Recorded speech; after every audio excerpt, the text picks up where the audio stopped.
अस्सलामुअलैकुम, welcome to cook like Ayesha YouTube channel. आज मैं आपको रॉयल आइसिंग से डेकोरेशन करना सिखाऊंगी मुख्तलिफ डिज़ाइंस में, क्रिसमस स्टाइल में और वेडिंग स्टाइल में। तो दोनों देखिएगा और मुझे बताइएगा आपको आज की रेसिपी कैसी लगी। रॉयल आइसिंग कुकीज़ आज हम डेकोरेशन करेंगे। सिर्फ डिटेल में आपको एक वीडियो दे चुकी हूँ जिसमें मैंने आपको रॉयल आइसिंग कुकीज़ बनाना और रॉयल आइसिंग बनाना दोनों सिखा चुकी हूँ। बट आज मैं आपको सिर्फ थोड़ा सा फैंसी डेकोरेशंस बताऊंगी कि हम किस तरह से क्रिसमस के कुकीज़ और मुख्तलिफ वेडिंग कुकीज़ बना सकते हैं। तो चलें लेट्स स्टार्ट। मैं आपको सबसे पहले स्टार्टिंग में बताती चलूँ, यहाँ पे मैंने ग्रीन कलर एक लिया है और ये रेड कलर। ये दोनों कलर मैंने थोड़ी सी थिन कंसिस्टेंसी में लिया है। आज की वीडियो आपको उस वक्त ज्यादा अच्छी समझ आएगी जब आप मेरी प्रीवियस वीडियो रॉयल आइसिंग की देखेंगे। उसमें मैंने आपको बताया है कि रॉयल आइसिंग की दो तरीके से हम कंसिस्टेंसी रखते हैं। एक हम थोड़ी थिक रखते हैं उसकी बाउंड्रिंग के लिए, और एक हम रखते हैं थोड़ी सी फ्लोइंग, इनके हल्का सा उसको स्मूथ रखते हैं उसके अंदर की फिलिंग के लिए। तो यहाँ पे मैंने रेड और ग्रीन कलर जो लिया है ये फिलिंग के लिए लिया है, और यहाँ गोल्डन कलर से मैं करूंगी इसकी बाउंड्री। तो सबसे पहले मैं बनाती हूँ एक क्रिसमस ट्री, और आपको सारी रेसिपी जो है मैं डिस्क्रिप्शन बॉक्स में दे दूंगी। आज की जो रेसिपी है वो सारी रेसिपी आपको चैनल पे, डिस्क्रिप्शन पे, दोनों जगह पे मिल जाएगी। जस्ट इस वीडियो में मैं आपको थोड़ा सा डेकोरेशंस के बारे में बताऊंगी। और अच्छा, रॉयल आइसिंग जो है एक मिक्सचर होता है एग वाइट्स का और शुगर, आइसिंग शुगर का। आइसिंग शुगर यूज क्या करें, कभी भी शुगर पाउडर यूज मत क्या करें। शुगर पाउडर से जो है वो दाने दाने आ जाते हैं। वो आइसिंग शुगर यूज करनी चाहिए हमेशा। रॉयल आइसिंग या कोई भी आप आइसिंग बनाएं या कोई भी आप क्रीम बनाएं उसके लिए हमेशा।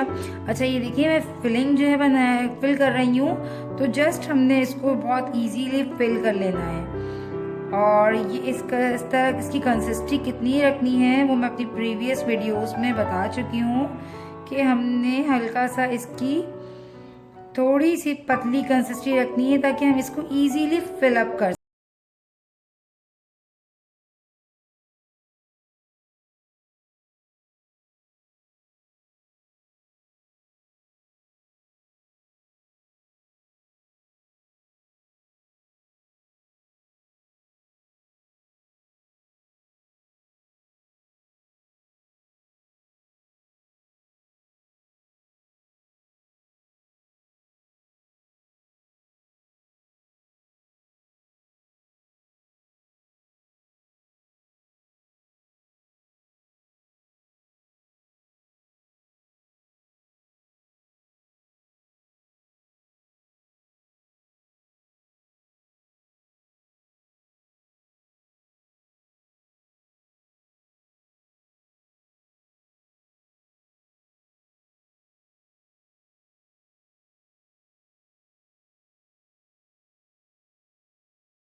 आज की हमारी recipe royal icing designing complete है। तो उम्मीद करती हूँ आपको आज की रेसिपी अच्छी लगी होगी। मेरी प्रीवियस रॉयल आइसिंग कुकीज़ की रेसिपी ज़रूर देखिएगा, उसमें आपको डिटेल में हर चीज़ की रेसिपी मिल जाएगी और डिटेल में आपको उसमें काफ़ी हेल्प हो जाएगी इसको रॉयल आइसिंग कुकीज़ को समझने में। तो आज की वीडियो जो थी सिर्फ डिज़ाइनिंग पे थी। तो मुझे दीजिए इजाज़त, मिलती हूँ नेक्स्ट रेसिपी में। जब तक के लिए अल्लाह हाफ़िज़।